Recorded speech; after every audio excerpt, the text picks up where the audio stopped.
He was born in Erode. This is in the southern part of India in the state of Tamil Nadu. It was in the home of his maternal grandmother. It was the custom then that the first child especially be born in the home of the maternal grandmother. And I think in her case, she had her other children also born in the home of her mother, that is Ramanujan's mother. Then she returned to Kumbakonam, where Ramanujan lived for a little more than half of his life. In particular, it would be for up until he was about 17. So Kumbakonam is a relatively small town, again in Tamil Nadu. It's famous for its temples. And at the age of 12, he borrowed from an older student Loney's plane trigonometry. So this has much more in it than the name suggests. It really has introduction to calculus and infinite series. So this is the first book that we know of that he actually studied. And then at the age of 15, he borrowed from the local government college library Carr's Synopsis of Pure and Applied Mathematics. This is a book that Carr used to tutor students to pass exams in London and Cambridge. And it's a very unusual book. It has between 4,000 and 5,000 results, just stated one after another, with only brief indications of proofs, if any. So Ramanujan evidently learned a lot from Carr's book and probably set aside a lot of these results to prove. So then he entered the government college of Kumbakonam at the age of 17. He had a scholarship, but he would only study mathematics. And so after the first year, he didn't pass his exams except for mathematics. He lost his scholarship, and because the family was very poor, he couldn't return. So he tried once again to get an education at Peshayappa College in Madras. So Madras, I think, is around 180 miles northeast of Kumbakonam. But the same thing happened.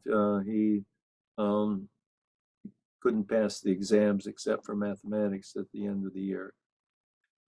So he married in 1909, and he was forced to get a job. He went to Madras in 1910, and he was able to get support from R. Ramachandra Rao, who was a mathematician and a collector in the civil service at Madras. So he had evidently heard of Ramanujan and was able to tell that this fellow had talents. So he just gave him a stipend to work on which to so he could work. But it bothered Ramanujan that he was getting money for, he thought, not doing work. So he ended the scholarship and got a job at the Madras Port Trust office. And manager there, or the chief accountant, was S. Narayana Iyer, who was probably one of the best mathematicians in India at that time. So he also could appreciate Ramanujan's mathematics. So he and Sir Francis Spring, who was the chair of the Madras Port Trust, encouraged Ramanujan to write English mathematicians about his work. So Ramanujan wrote M.J.M. Hill, a professor at London, who did respond and obviously didn't quite understand everything that Ramanujan was trying to communicate. And then Ramanujan wrote two Cambridge mathematicians, Baker and Hobson, but they never replied, and their names were not made public until just a couple of decades ago, when Littlewood, sort of by a slip of the tongue, divulged their names. They were embarrassed that they, didn't reply to Ramanujan's letters. And then the fourth person Ramanujan sent his mathematics to was, of course, G.H. Hardy. And in this letter that Ramanujan sent to Hardy were over 60 results without proofs. So he and Littlewood that evening examined the letter, and really a few things were wrong, but some cases Ramanujan was a bit optimistic about the error term and the prime number theorem, for example. But there were many results which were new as far as they could tell, and they didn't know how to prove them. So Hardy wrote to Ramanujan, encouraging him to come to Cambridge so that his talents could be developed. He was reluctant to do so because his parents, in particular his mother, did not want him to go. He was a Brahmin, and if a Brahmin crossed the seas, he would become sort of defiled. And when he returned, he wouldn't be able to attend, a wedding or a funeral, for example. So Ramanujan was reluctant to accept the invitation. He sent Hardy another letter with another 60 results in it. And Hardy again responded, encouraging him to come to Cambridge.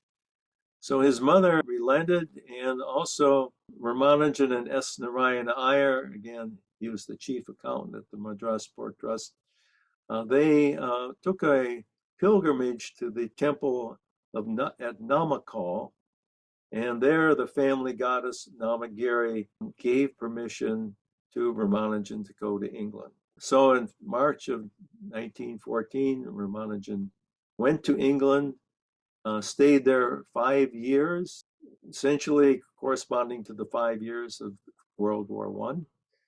And he became ill in the last 2 or 3 years and was confined to nursing homes during that time.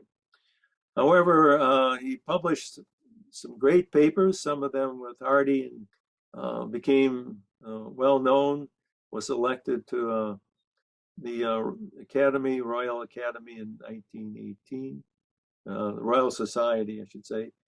He went home in 1919, but unfortunately, the better climate and better food did not help him, and he then passed away on April 26, 1920, at the age of 32. So that's a short summary of Ramanujan's life. Robert Canigal's book, The Man Who Knew Infinity, is the real authority on Ramanujan's life. And do you recommend the movie as well? Yes, I think the movie is very good.